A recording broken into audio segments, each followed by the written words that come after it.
The following program, Live and Learn, is made possible by Aging Partners. Find out more on their website at agingpartners@lincoln.ne.gov. I'm Tim Francis with Live and Learn. Today we're going to visit about expired pharmaceuticals and prescription drugs and how to properly dispose of them. I'm Kristen Stows, and today on Live and Learn, I will be talking with Dr. Suzanne Vandenhall on osteoporosis. I'm Chris Beckenbaugh. I will be discussing the 45th anniversary of the Indian Center of Lincoln with my guest, Jessica James Grant. I'm Lita Powell Drake. Recently, two Lincoln women, both in their 70s, flew a single-engine aircraft across the United States in the all-women's Air Race Classic. Pilot Diane Bartles is here to tell what happened. These guests and more on today's Live and Learn. Hello, I'm Tim Francis, your host for another episode of Live and Learn. My guest today is Willa Tharnish with the Lincoln-Lancaster County Health Department. Willa, we're going to talk about the proper disposal of pharmaceuticals and expired prescriptions. That's correct. Thank you, Tim, and I appreciate being on this morning. I am working on a grant through the Lincoln-Lancaster County Health Department about medication disposal and how important it is to properly dispose of all leftover, over-the-counter, or prescription pills that you may have that's just sitting around in your cabinet or in the drawers and you haven't known what to do with them for months upon years. So there's lots of ways we're not supposed to dispose of these things. Yes, that's absolutely correct. So for years, the rhetoric has been flush them down the toilet to get rid of them. And with a lot of studies that are coming out scientifically now on it was a 2008 study from the USGS about a medication reconnaissance effort in our water supply. And what they found is we're having trace amounts of different pharmaceuticals in our water. So we're trying to shift that mindset from flushing to properly disposing of our medications via incineration, which is our gold star standard. And what we're doing is we're teaming up with local pharmacies here in Lincoln-Lancaster County in order to get that done. Now, there's been some publicity about specific times of the year when people can take things in from time to time to a local pharmacy. Has it changed now that you can take them anytime? That's very correct. So the large-scale media and publicity has been about the DEA Take-Back Days. And that's been a national event 2 times a year to get all medications out of your home, controlled substances, non-controlled substances, really an amnesty day to just have a landmark for you to get those medications out of your home. With the project that we're working on here in Lincoln-Lancaster County, what you can do is you can go to any of our 40 pharmacies and you can take back those medications year-round. So bring in your bag of pills, clean out your cupboards, and go talk to your pharmacist, and they should be able to help guide you on what you can and can't dispose of at their pharmacy. We have a website, I think, going to be posted on our screen that shows where they can get a list of those pharmacies. That's absolutely correct.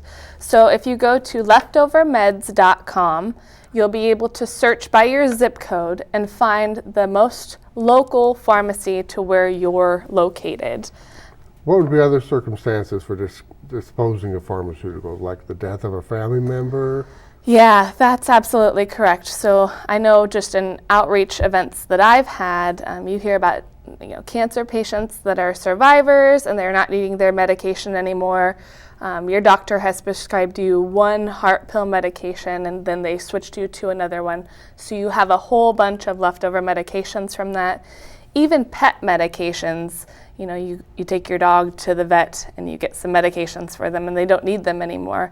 All of those medications we can work to help you dispose of properly. What about over-the-counter kinds of things, ointments and salves and lotions and things like that? That's a very good question. Thank you. The local pharmacies actually take your over-the-counter pill, your prescription pills, creams, ointments, lotions, and then they take inhaler solutions as well as nebulizer solutions as well. And I know that you mentioned the website, but if for those of you in the audience that may not have web access, we also have a phone number that you can call. It's partnering with the Poison Helpline, and so that phone number is 1-800-222-1222.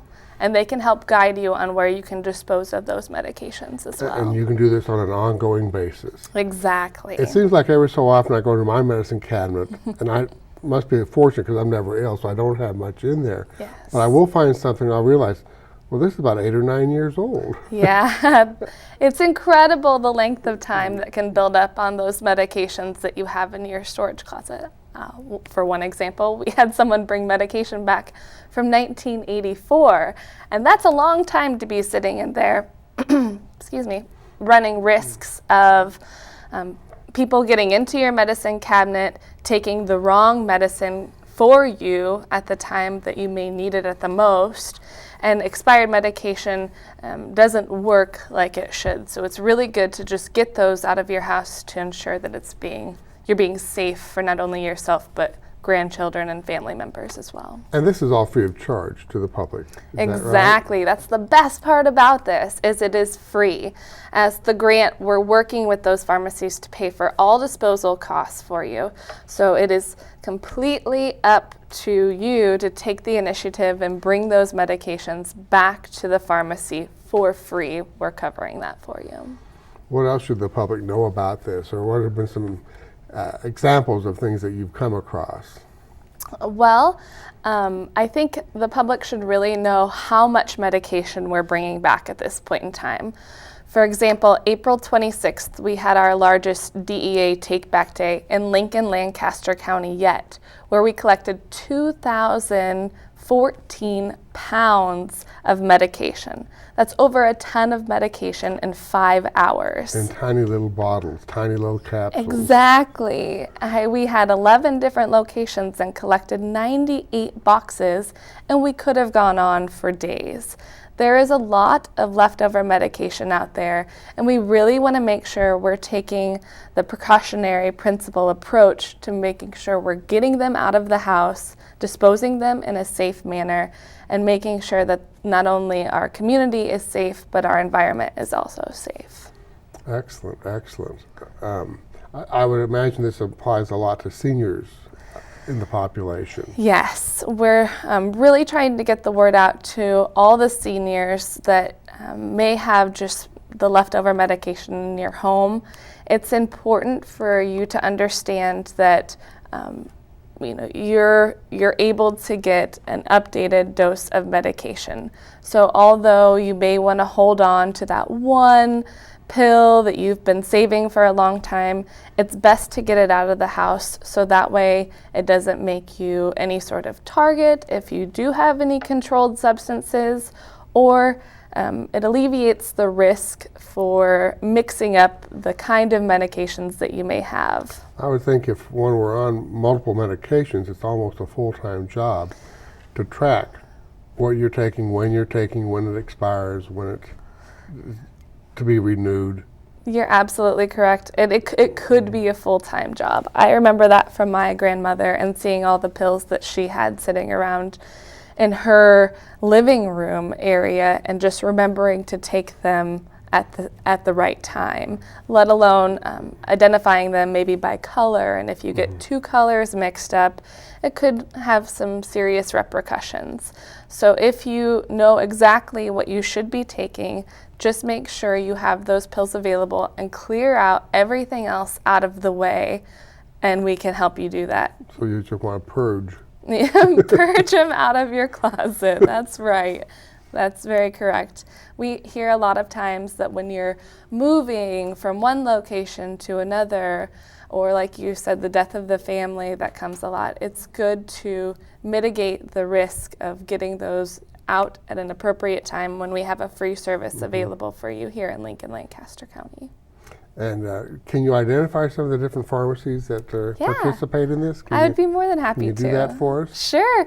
So we have a lot of our local smaller pharmacies, such as The Pharmacy on North Cotner, Woggy Drug on North 27th, Stockwell Pharmacy, We also have most of the Hy-Vees across town, except for the North Hy-Vee. Super Savers will take them back. Russ's Markets have jumped on board. They will also take them back. Walgreens has almost every of their locations that you can dispose of your medications at. One big reminder is if you're not getting your medications from that specific pharmacy, you can still take them back to any of the pharmacies that are participating. So let's say you get your prescription from Waggy, for example. If you're close to a Walgreens, you can take back those leftover medications at any of the 40 pharmacies across Lincoln. Well, it doesn't get much more convenient than that. We're really trying to make it easy for the public to ensure that you have a resource available to you as streamlined as possible. Let's recap for people who maybe have just now tuned in. I'll say again, this is Willa Thornish with Lincoln Lancaster County Health Department, and we're discussing disposing of pharmaceuticals in the correct manner. That's correct. So just as a reminder for everyone, we're urging the public to get rid of your leftover medications in your home by taking them to one of the 40 pharmacies around Lincoln Lancaster County that you can dispose of those medications for free. Instead of flushing them, we want you to take them back to those pharmacies so they can be incinerated and make sure they get to the final remediated state. Because flushing tends to compromise our water supply. That's exactly correct. Old pharmacies are kind of a dangerous thing to have around the house. Expired prescriptions don't do you any good. They don't do you any good. It just confuses you when you go to take something. Yes. Does that kind of sum it up? That sums it up. You can call our 1-800 number if you have any questions, 1-800-222-1222. It's also the Poison Help Center. Registered nurses are on the line, so you can ask them questions, or you can visit our website, leftovermeds.com. And you've also got a website for us. Yes, So leftovermeds.com. And you can take ointments, lotions, salves, anything that's been prescribed or Correct. a little bit too toxic. Right, or over-the-counter pills as well. So your aspirins, Tylenols, cold and cough flus that you may have available at home. You've had a really good response to in your previous drives. Yes, that's correct. Since we started this in August of 2012, combined with the DEA Take Back Days, in Lincoln Lancaster County alone, we've received almost 9,000 pounds of medication. Is there any paperwork you need to do when you take this into a pharmacy? Absolutely not. So all you have to do is take in your bag of medications. They'll go through and ensure that all can go into the box that we have for disposal. And then they'll go ahead and take those from you, put them in the tamper-proof box, and you can go on your merry way. Excellent, excellent. I kind of equate that with going to a library. When you get a new book, you should get rid of the old book. That's When right. you bring in new stuff, get rid of the old. Willa, I thank you so much for being with us. I think our audience will find this very helpful, very beneficial. And we've got your websites posted. I'm Tim Francis for Live and Learn. Thank you for joining us. You wouldn't drink this, so don't do this. When unused or unwanted medications are improperly disposed, it can go straight to streams and groundwater supplies. This has a direct impact on things that live there, like fish, plants, and microbes. Instead of flushing your unused and unwanted medications, dispose of them properly at a participating local pharmacy or other take-back events. Just ask your pharmacist for more details. To learn more, call 1-800-222-1222 or visit leftovermeds.com.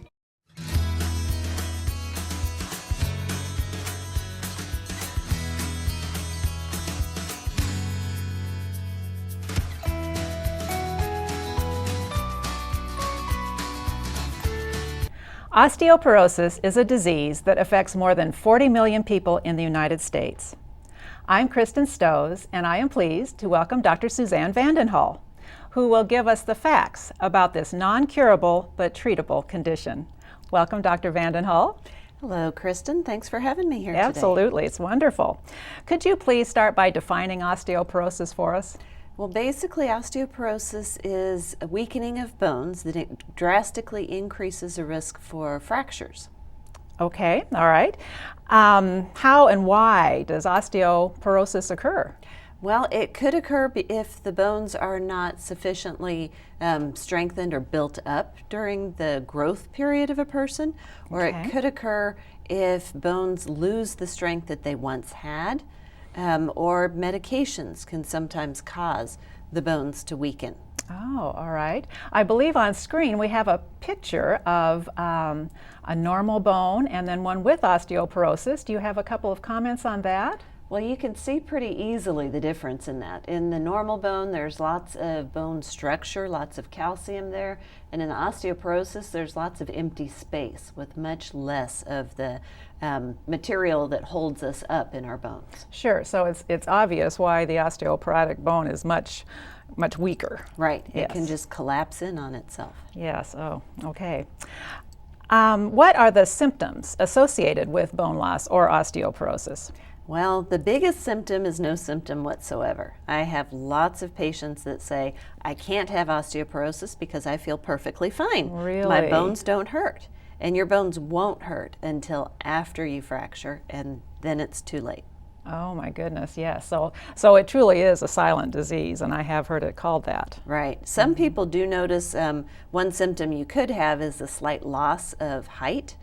We check our patients' height every year when we do their physicals, and some patients will say, no, I used to be 5'7", not 5'6", check again. And they've lost height, and that can be because the vertebrae start to slowly collapse over time. Ah, I see, and that is definitely what the picture on the screen now Right. is showing us. What happens is originally you're standing tall, and as those bones collapse, you start to lean forward just a little bit. I see, yes, and that just continues to get worse. There are very many risk factors of this disease, and I think we will start by talking about a few of them. Okay. Gender. Women are at much greater risk for osteoporosis. The testosterone that men have does protect them. Really? Okay, so hormones, Definitely.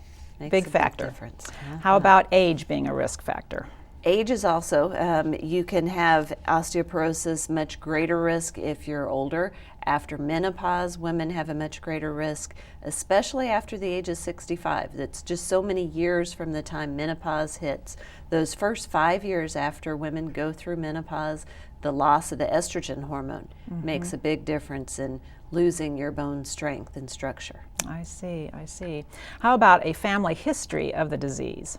That makes a big difference. If you have a mother or grandmother who had thin bones, that greatly increases your risk. If you have a sister that had osteoporosis at an early age, and I hate to say it, but I'm at risk because my sister and my mother both. So that increases your risk even more if two? Yes, that makes a big difference. So if you know that your sister had it or your mother had it, you should definitely talk to your doctor about it early. Yes, I can see that.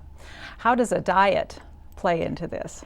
That can make a big difference because if you drink a lot of caffeine, that can actually leak the calcium out of your bones, especially a lot of diet or regular colas. The phosphoric acid can leach the calcium out of your bones. If you have a diet that's not very nutritious, if most of your calories are from processed foods, if you don't drink a lot of milk or get calcium in other forms, and vitamin D is also very important in that. So how much calcium in a day are we supposed to be intaking? We should be getting approximately 1,200 milligrams of calcium in a day. Okay. But if you don't get calcium in your diet, you don't want to take 1,200 milligrams all at once because our body cannot absorb that well. It's best to take it 2 separate times with meals. Well, that's an important point, very important. Does smoking and alcohol play a role in this? Very big role. Okay. Smoking, especially depending on how many years you've smoked, if you smoke at an early age, that can prevent your body from building up the bone density to begin with. I see. And if you continue to smoke over years, especially after menopause, that speeds up the loss of bone density. Oh, interesting. Same thing with alcohol. Does alcohol prevent absorption of calcium in any way, or is it just what you talked about now? Mostly the alcohol prevents the absorption of the calcium and the vitamin D. It does. And if you drink large quantities of alcohol, you're probably not getting a very healthy diet. I So see. even Sure. just a couple drinks a day, though, does make a difference. It does. Okay, that's another important point. Ethnicity. Whites and Asians have a much greater risk for thin bones. Caucasians, for some strange reason, that's just the way our bones are built. And same thing with Asians. African Americans and Hispanics have denser bones, so they have some protective factors. All right. Inactivity of an individual. Those of us who sit at a desk all day are at much, much greater risk. If you sit at a desk all day, it's very important that you exercise in some form of weight-bearing exercise. So actually riding a bike or swimming is not a good exercise for your bones. It's great for other things, but walking is very important, or running, or actually doing weights. Lifting weights will strengthen the bones in your arms and your shoulders and everywhere. Interesting. How about medications? Are there medications that add to the risk factors in some ways? If you're on steroids, that makes a big difference. So if you go to your doctor every year and ask for that steroid shot to help with your allergies, that can cause problems with your bone density later. If you need to be on steroids chronically for something like arthritis or another autoimmune disorder, that also makes a big difference. All right. How can a diagnosis be made of osteoporosis? The best way, the most accurate way to make a diagnosis is to have a bone density study, and the most accurate form of bone density is a DEXA scan. Okay, and explain a little bit about that test. It's very non-invasive. It's not a painful one. It's basically the woman or the patient lies down on an exam table with a pillow underneath the knees, and it takes about 30 minutes. They scan through a hip and your lumbar vertebrae to tell if you're at greater risk for having a fracture in your hip or in your back. Those are the most common types of fractures women get with osteoporosis. Well, it doesn't sound like a test to be afraid of. Not at all. No prep. No prep. And most insurance companies pay for it too. Okay. Since it's a screening test, and the insurance companies have realized that you can save money if you catch it early instead of having to deal with the repercussions of having a fracture. Yes, absolutely. I would agree with that. And if you have a scan and it shows that you are maybe in the very early stages of osteoporosis, then it is important to continue with those scans at a periodic basis to see if it's getting worse. It is. If you have a scan and it's perfectly normal, they recommend that you repeat it every 5 years to see Okay. if your bone density changes.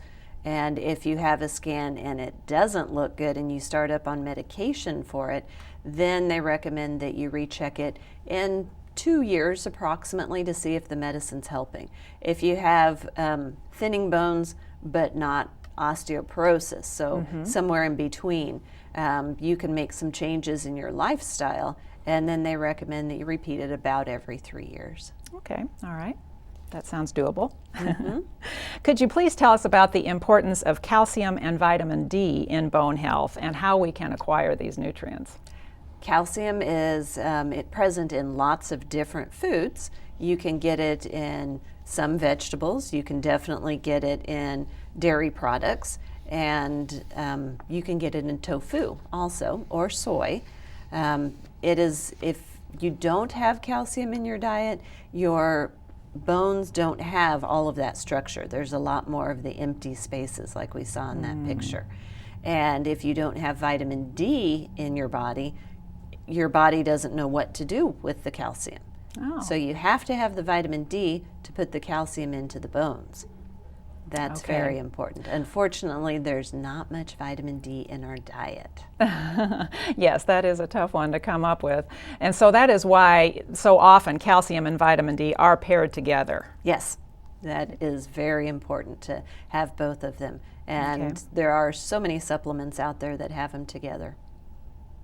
Is taking a supplement of calcium and vitamin D as beneficial as getting those nutrients through your diet and through sunshine for vitamin D? Actually, I think in Nebraska it's more important to take the supplement than to try and rely on just getting it from your environment. A lot of people don't get enough vitamin D in their diet, and we live in a northern state, so the sun that we get is not enough for us to produce vitamin D. I see. If you were to get enough vitamin D from your diet, you'd have to drink a gallon of milk a day. And a lot of people don't drink that much. Their stomach can't tolerate it. Yeah. There's not really any other place to get vitamin D. You can get a little bit of vitamin D from eggs or from fish, but that's about it, and it's not even close to what you need. So taking a supplement of vitamin D is extremely helpful. Yes, yes, I can see where that would be. Is there a correct way to take vitamin D and calcium by pill form? There are many different ways. Calcium, you can't take the full 1,200 milligrams all at once. It's just too much, and it does not get absorbed well. So it's important to take, if you're going to take calcium in a supplement, to split it up and take it at 2 different times during the day. It's also important to get that with a meal because the food helps us absorb it better. Vitamin D has a lot of different ways you can take it. You can split it up if you want to, but you really don't have to. You can take a full day's worth of vitamin D at once. You can take a full week's worth of vitamin D at one time. So you can take a pretty big chunk of vitamin D all at once and just have to take it once a week. The most important thing with vitamin D is that you need to have some fat in your diet to absorb it. So people who drink skim milk may have some vitamin D in their milk, but they're not absorbing any of that vitamin D. Really? So if you take a vitamin D supplement, you have to take it with a meal that has some fat in it. Okay. That is so important to know, because how disheartening would it be to be taking your medications but not taking them correctly and not truly absorbing? That's right. It's just, you might as well not even take That's them. right. So I think that's such an important point to make. If needed, there are bone building drugs that can be prescribed. The question I have is why these drugs seem to be linked to jawbone issues. That has gotten a lot of publicity It has. lately. And that is not as common as what the publicity would make people think. It is actually pretty rare.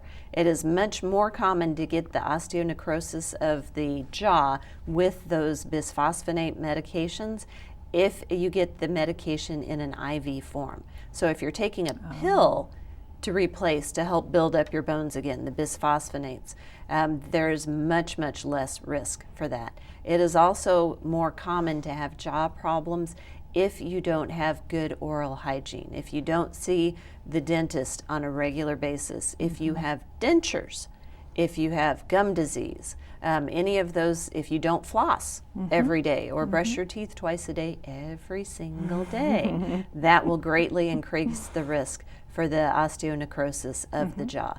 It's usually the inflammation in the jaw that causes the bone to wear away. I see. All right, that's very interesting. Just very quickly, what is the difference between osteoporosis and osteoarthritis?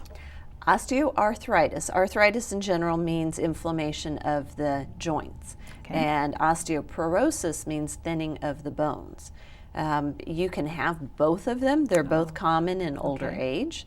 If you have osteoporosis and you have very thin bones and you end up getting osteoarthritis for something totally unrelated and need a joint replacement, that makes a big difference because they can't attach the new joint to good healthy bone, and then there's much greater risk that the new joint would fail because you have osteoporosis. Oh, I see. Goodness. All right. Dr. Vandenhall, this has been such wonderful information. Thank you so much for being my guest today, Dr. Vandenhall. Your expertise has helped us all remember why it is so important to continue to live and learn. What does Medicare cover? How can I afford to keep living in my home? When I need help with house and yard work, who can I turn to? Why am I so tired? Am I eating right? Should I exercise? Where can I go for answers to my questions about aging? Aging Partners is the place to call when you have questions on aging. Our experts are here to help you with unbiased answers for you or your loved ones. Aging Partners, we're only a phone call away. Chris Beckenbaugh. I will be discussing the 45th anniversary of the Indian Center with Jessica James Grant. Welcome, Jessica. Hi. Thank you for letting me be here. Of course, it's our pleasure. There are many cultural treasures in Lincoln, and one of those gems is the Indian Center. Jessica, what are some of the ways that the Indian Center preserves the culture of our Indian nations here in Nebraska? Well, they do it in different ways. We have gourd dances, hand games, and Native American dancing celebrations. And every year we have our annual powwow celebration that brings together Native Americans from all over this region. So preserving culture is one of the aims of the Indian Center, isn't it? Most definitely. Definitely. Yes. Well, what did you study in college, Jessica? In college, I studied American Indian Studies for my bachelor's degree, and then I received that from Haskell Indian Nations University. It's an all-Native American university in Lawrence, Kansas. Mm-hmm. And then I attended University of Kansas for my master's degree in Indigenous Nation Studies with an emphasis in cultural preservation management and Indigenous Museum Studies. And currently, I'm at Creighton University in the interdisciplinary leadership program working on my doctorate degree. Well, congratulations. That's a big commitment. Yes. Definitely. Well, what are the traditional historical traditions of the powwow? Well, the powwow goes back to way before Columbus came to America, and it was based off our traditional ceremonies. With the Omaha, it was based off of their harvest festival, and so they would come together during their harvest and celebrate, and they would have their cultural dances at the same time. And so when Lewis and Clark came over, they started timing that tradition. Mm-hmm. So the Omaha are known as one of the longest tribal powwows. And what area did the Omaha peoples inhabit? The northeast area is currently where they're at now, the reservation up in Thurston County, Nebraska. And but they came from the Ohio River Valley area, and they travel a lot. But they're today currently at where they're at now in northeast Nebraska. Northeast Nebraska. Okay, so that's the Omaha tribe. Mm-hmm. What other tribes were indigenous to Nebraska or the Kansas area? There was a lot of different tribes that traveled through this area in Kansas. But the 4 federally recognized tribes today are the Omaha tribe of Nebraska, the Ponca tribe of Nebraska, the Winnebago tribe of Nebraska, and the Santee Sioux. Okay. And what's your background, Jessica? I'm an enrolled member of the Shoshone-Bannock tribes of Fort Hall, Idaho. Okay. And I'm also affiliated with the Pyramid Lake Paiute and the Washoe tribes. Those are my dad's tribes. I see. Well, okay. Well, we've talked a little bit about the powwow, and there is one coming up here in Lincoln, and it's mostly about dancing, and it's a celebration of family and food and fun. So let's talk a little bit about the traditional dances that we see at a powwow. Okay. Well, for the women, there's the traditional dance, and that's what I dance, is Northern traditional. Okay. There's the Southern women traditional dances. There's the jingle dress dance, female dance, and the fancy dance, which is a female dance as well. Okay. Well, let's talk a little bit about your beautiful regalia that you have on today that you would wear as your traditional dancing. What's it made of?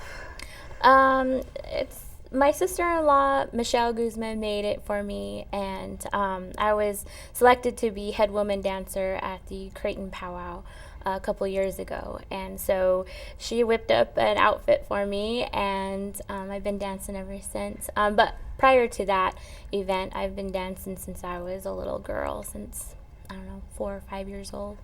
So it's always been a part of your family celebrations. Definitely, and most of my family, they're dancers, and my husband is also a dancer. He's a grass dancer for men's Okay. grass dance. So when a woman dresses in a traditional garb to dance, what is there symbolism involved in the shells and the? Yeah, actually, the shells represent a woman's wealth within the tribe, or it could be elk teeth or other adornments. But a lot of our native people, traditionally, we traded and bartered with other tribes, and that's how we would make up the different collections on the outfit. Okay, and then you've got otter tail, is that Yeah, right? otter furs.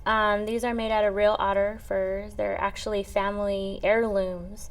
My grandma had made them for my mom, and they're very old. They're about, probably about 30 or 40 years old. They're pretty old. I don't know if that's very old, Jessica. Well, she lined them and everything, and so, and then when she Beautiful. passed away, then she gave them to my mom, and my mom gave them to me. And so the beading that's on there, is that a traditional pattern? Yeah, these are actually geometric designs, and they're primarily from the Shoshone-Bannock area, the Shoshone-Bannock tribe. That's my tribe. We're known for our beadwork across Indian country, and so these are geometric designs that are specific to our tribe, and and then the necklace. Yeah, this is called a breastplate, and it's made out of bones and leather and beads, and it's a breastplate. It's pretty. Yeah, thank you. And then we have another part is our eagle feathers, and then traditionally we would have another one back here straight up, but I didn't have time to put that on. But yeah. So. And then you're carrying. Oh, I'm carrying a purse. This is also this is a Shoshone rose design. Again, from my tribe. Beautiful. There's a lot of roses, and a lot of the traditional arts are roses from our tribe. And then the feathers. Yep, and then our eagle feathers. And that's part of what you would use as you're dancing? Yeah, and actually when there's a certain part of a song when we're dancing that we would put up our eagle fans up, and we bless the people that are there, and because the eagle feathers are known to carry our prayers to our ancestors, and so that's why we raise our fan when we dance. Well, you mentioned a number of different kinds of dances. I know there are different rhythms and different patterns. Yeah. All those sorts of things. Where does the music come from that you dance to? The music, it derives from tribes from the north and from the west and east and south. So it varies a lot from tribe to tribe.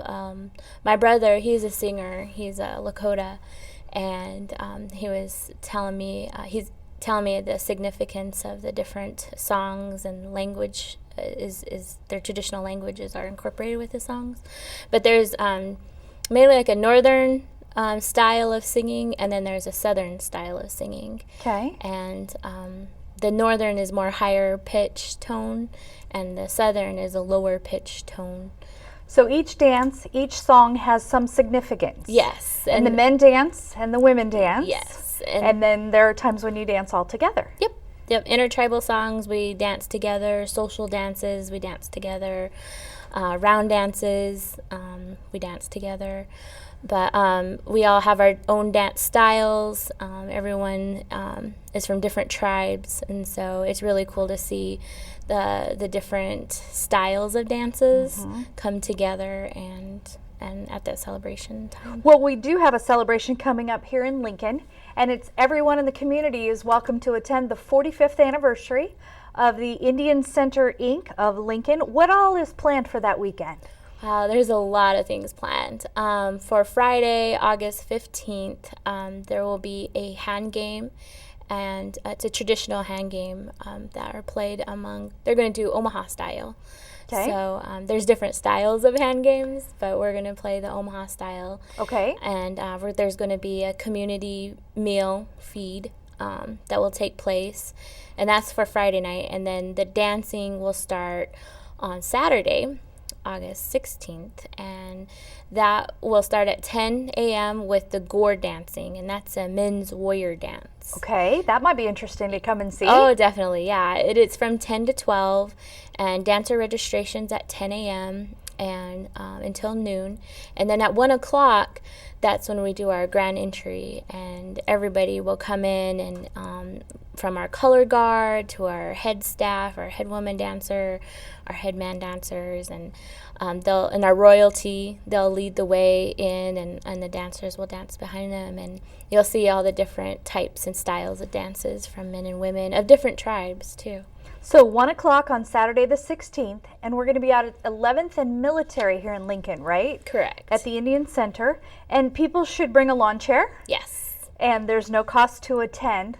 I know there's one other highlight of the weekend that I'm excited about, and that's the scholarship opportunity. Yes. It'll be the first time you've awarded a scholarship as part of this weekend. Yeah, we're really excited about that. The board of directors of the Indian Center have really put together an initiative to provide a scholarship of $500 to a Native American college student attending college here in the state of Nebraska.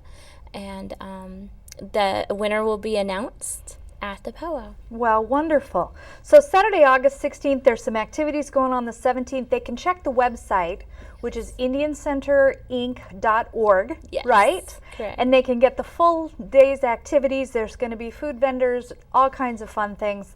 But everyone's welcome to come out. 10 a.m., there'll be an entrance 1 a.m. or 1 p.m. and then 7 p.m. that night. There's additional activities. So anytime, bring your lawn chair, your kids, your grandkids, and come out and have a great time. Yes, definitely. Well, And thank you for being here, and thanks for the invitation. Oh, thank you. Thank you for allowing us to be here, and we're really excited about the event.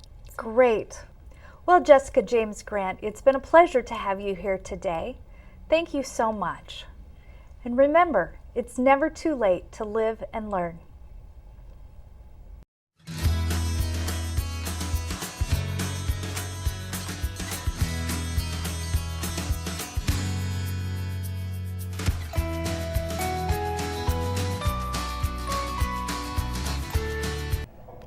Hi, I'm Lita Powell Drake, and today we're going to talk about one of my favorite things, the Air Race Classic. 2 Lincoln women decided to fly all the way across the United States in the Air Race Classic, which has been really going on for a very long period of time. And a single engine, Cherokee 180, Diane Bartles was the pilot, and Evelyn Sedeby, also formerly from Lincoln, was the co-pilot. What made you decide? I knew you flew the Powder Puff Derby was the original name. It's now changed to the Air Race Classic.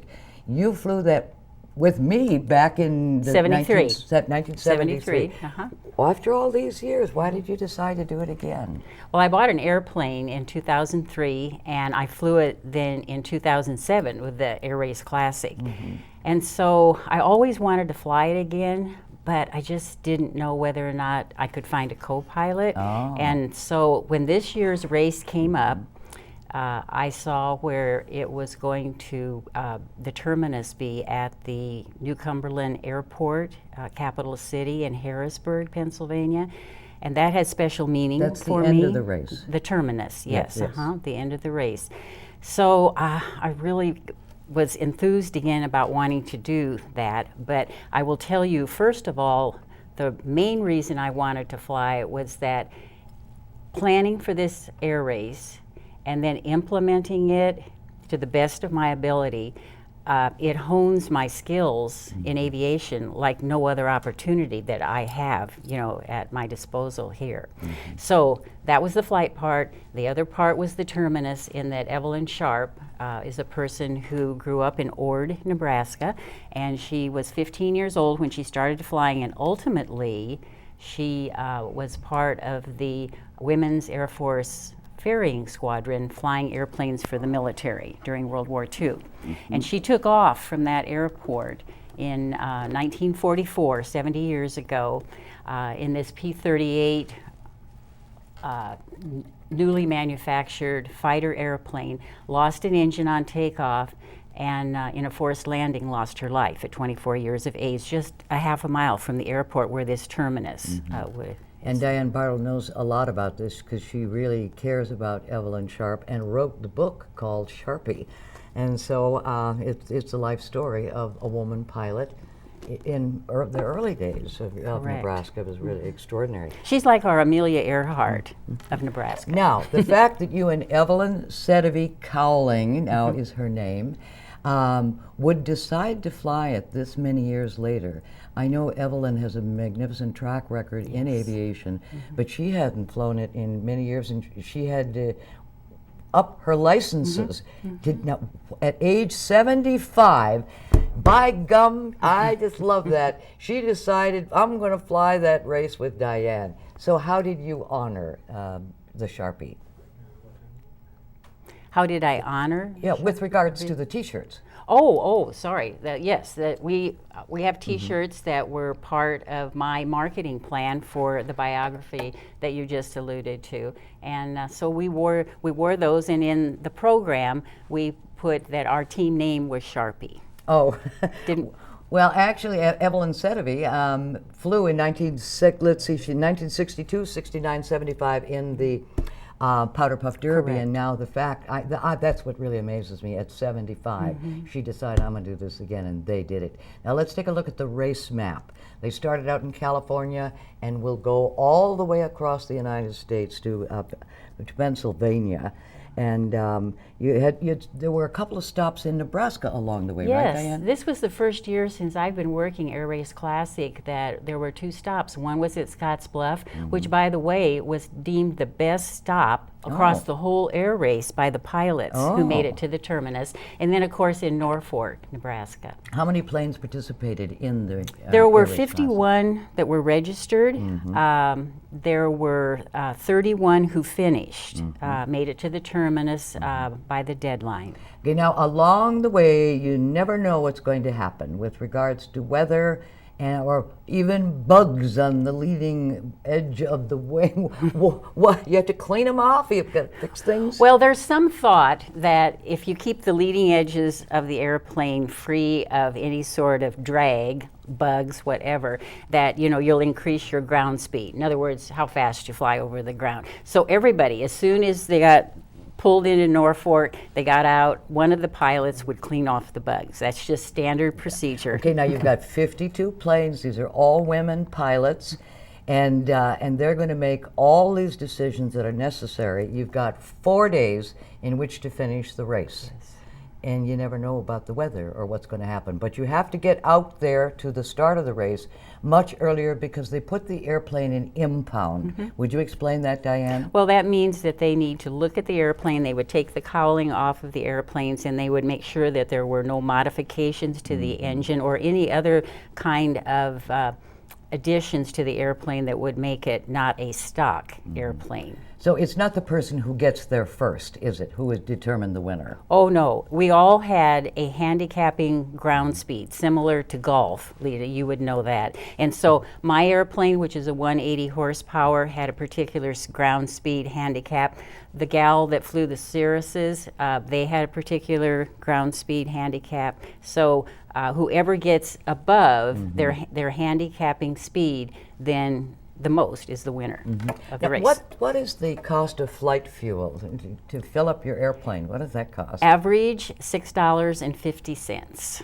That's not cheap. And what about this guy out there? What's the guy doing there? I think this is Grayson at Norfolk, and he was one of the fuelers. The stop at Norfolk was wonderful. And the last night before the deadline, we had like 12 planes that were in Norfolk, and we had to find rooms for them because it was too late to go on. Place for them to stay. Yeah. Right, rooms, motels. And Pilger and Stanton had all these weather issues, tornadoes, and so we had the rooms were filled with insurance adjusters. So some people were transported down to Columbus to the motel, and those were done by local Norfolk people. And then Grayson, I hear him on the phone, and he says, "Mom, may I bring home 3 racers?" 3 women. So they went to his home. Well, of course there were, the weather that we've been having in Nebraska, and that was all along the way. So there were you folks spend a couple of nights in North Platte. What happened? What happened? Well, the weather issues were headwinds. Oh boy. And high temperatures near 100 degrees, and the airplane just didn't perform as well as I'm used to it performing because of those conditions. And then we were in mountainous areas, and so I made a decision in Rock Springs. Initially, at least I voiced it to Evelyn Cowing, and I said, I just don't think we should go on based upon the weather conditions. And so she agreed, we turned around and When you got stuck in North Platte, you had to spend a couple of nights in North Platte. That was coming back home. Yeah. That was after we turned around. Okay. And we had to divert to Casper and spend a night because of weather, and then spent 2 nights in North Platte also. That can be terrifying when you're up there in a little tiny airplane and the winds and the rains and let me tell you. And you think well, they had ice in Elko, Nevada. Those that were on the race, they got up one morning and they had a sheet of ice on their airplanes. And what is the distance from California to Harrisburg? 2,700 so miles. 2,700 miles. So basically, that's a long way to go for a little airplane. But think you got to go do it twice because you got to go out there to the start, fly the race, and then come back. So that's a lot. And weather, all over the country. That was it. It was weather. Particularly here in Nebraska. Okay, were you disappointed? Disappointed that you couldn't finish? I was sad. I was very sad. Mostly because I wanted to do this to again highlight the life story of Evelyn Sharp, because I really think she's a role model for those of us who fly and for younger people who are coming along in the aviation world. So yes, disappointment, but more sadness.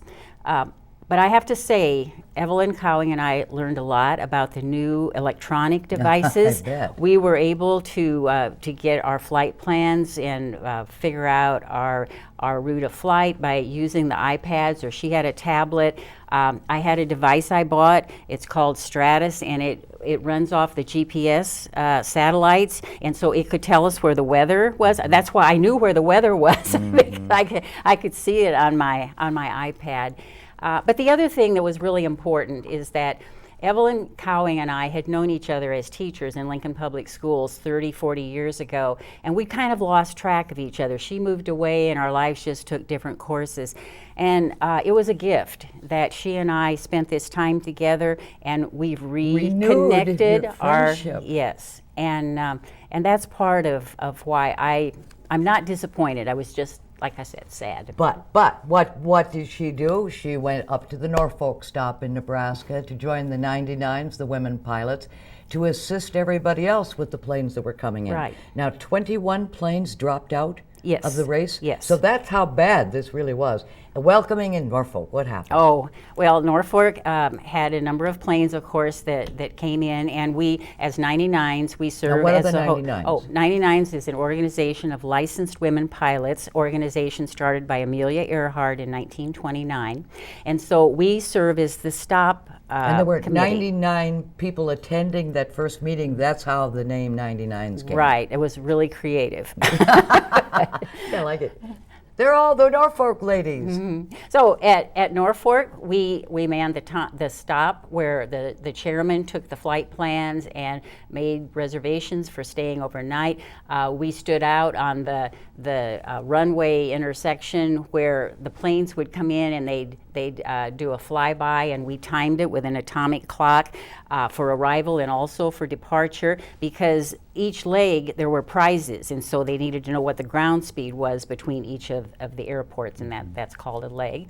And then we also just made sure that they felt welcome. Okay, I think there are 9 stops along the way across the whole country. So how your timing starts is from the moment your wheels off, or the tower says cleared for takeoff, the clock starts ticking. And so when you get to the next airport, you just kind of magically land. You have to fly a timing zone. So they'll have a big balloon or some big colorful something out there that's highly visible. And the moment you cross that, then the timer goes off. So it's your lapse time between where you started and where you wound up, and then whoever has the best time at the end of the race. Well, the Nebraska women, of course, were very helpful to all the flyers who were coming through. They even baked a cookie. They even baked a cookie. Look at that cookie. This is a tradition now, the last 3 years at the stop. See, the race usually comes through Nebraska because we're in the middle of the country. And so we have designed this cookie that has the 99's logo in the center of it. And they actually, some women racers who'd been at our stops before said, okay, where's the cookies? We know the Nebraska 99's have a cookie for us. Well, think about this. 51 or 52 planes started and 21 dropped out. So it was an extraordinary adventure and due to the weather across the country. But at the end, it was beautiful because a rainbow appeared in Norfolk, Nebraska. And as we all know, somewhere over the rainbow, bluebirds fly. And the dream that you dare to dream really does come true. And you flew your dream, you and Evelyn Sedevy Cowling. I am so proud of you too. Thank you, Lita. At your age, at your age, to be flying across the country in a single engine airplane, keep your airspeed up. Will you do that? Yeah, I will do. I'm really, really proud of Thank you. Okay, now remember, it's never too late to live and learn to fly. Thank you, Diane Bartles.